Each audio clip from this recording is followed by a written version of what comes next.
আমার হাজবেন্ড একটার পর একটা বিয়ে করে, আমারে রাখে গোপনে যাইয়ে ঢাকায় বিয়ে করছে। জয়দিক নিয়ে আমার বিভিন্ন সময় মারধর করতো, এই নিয়ে সমস্যা হয়েছিল। আমাদের খালি পারিবারিক সমস্যা, এত বড় সমস্যা না। এই ইস্যু করে ওরা আমার বাইরে মাটি ফেলানোর প্ল্যান করছে। এটা কিন্তু সামান্য একটা ব্যাপার নিয়ে ওরা আমার বাইরে মাটি ফেলাইছে। আমি দেশবাসীর কাছে এর বিচার চাই, এরই কোনো বিচার হবে না। আমি কি কোনো বিচার পাবো না? আমার কেউ নাই দেখা। আজকের ঘটনার সূত্রপাত ওরা মামলা করছে, আমরাও মামলা করছি। আজকে আমরা আগাম জামিন নিয়ে বাড়িতে ঢুকছি, এই হচ্ছে সূত্রপাত, আর কোনো সূত্রপাত নাই। পুলিশ তদন্ত চাইছে, আমি বলতেছি এর ভিতরে ওরা সবাই জাগর দিয়ে হামলা শুরু করে দিয়েছে। আজকে সারাটা দিনই, তারপর বিকেলবেলা হঠাৎ করে দেখি অনেক মানুষজন জড়ো হয়েছে। হওয়ার পরে মানে থাই গ্লাস ভাঙে, ওরা গ্রিল ভাঙে, দাও, কাঁচি, লাঠি এগুলো দিয়ে মানে ফার্স্টে গ্লাস ভাঙছে, তারপরে গ্রিল ভাঙছে, গ্রিল ভাঙে তারপরে ভিতরে ঢুকছে, ভিতরে ঢুকে দরজা খুলছে। তো আমাদের ভিতরে আর একটা ভাইয়া তাড়াতাড়ি ওরে মায়েরা বাই করে দিয়ে সাথে সাথে দরজাটা লাগাই দিছে। তারপরে ওরা যত থাই ছিল ঘরে সব ভাঙে ছুটছে। তারপরে ঘরের ড্রেসিং টেবিল, ওয়ার্ড্রোব, পরবর্তীতে ঘরে ঢুকে ওয়ার্ড্রোব, ড্রেসিং টেবিল সব ভাঙাচুরা করছে, কোফাকুপি করছে। তারপরে আমারে ওইখান থেকে আরেকজন ভাইয়া আমাদের দলেরই, সে ভাই আমাকে ওইখান থেকে তাড়াতাড়ি বের করে দিচ্ছে। যদি আমি না বের করতাম তাহলে আমারও এই অবস্থা করতো। গোপাল ওই আপুরে, ওই ভাইয়ারে, ওই যে ভাই এখন আহত, আর ওই নিচে যে ভাইয়া মারা গেছে লিটন ভাইয়া, আমার ভাই লাগে। কেন হত্যা করছে এটা তো আমি জানি না। মুন্নি যে ওর বোনের সাথে আর আসলে স্বামীটার নাম আমি জানি না, তার সাথে বিবাহ হয়েছে প্রায় বছরখানেক হয়েছে।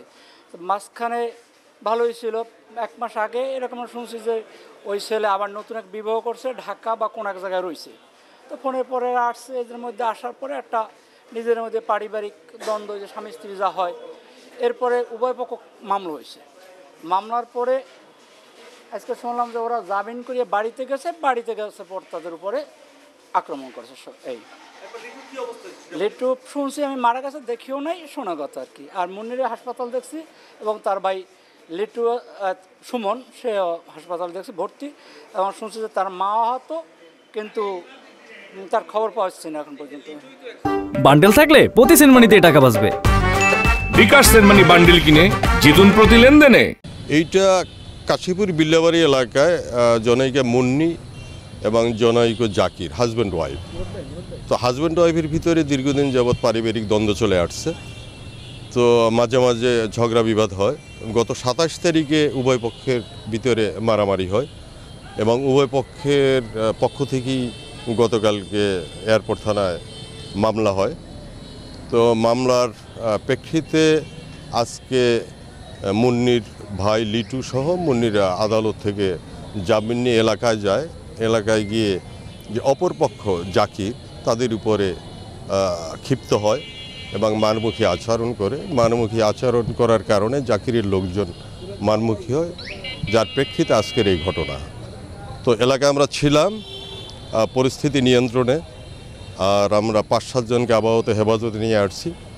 জিজ্ঞাসাবাদ করা হবে আসলে এরা ঘটনার সাথে জড়িত কিনা, আর অন্য কারা জড়িত, এগুলো তদন্ত সাপেক্ষে। তো প্রাথমিকভাবে আমরা 5-7 জনকে হেফাজতে নিয়ে আসছি। জাকিরের লোকজন ক্ষিপ্ত হয়ে লিটুদের ঘরে অগ্নিসংযোগের ঘটনা ঘটায় এবং ভাঙচুর করে তা পরবর্তী পর্যায়ে ফায়ার সার্ভিস যায়। তো এখন সম্পূর্ণ নিয়ন্ত্রণে।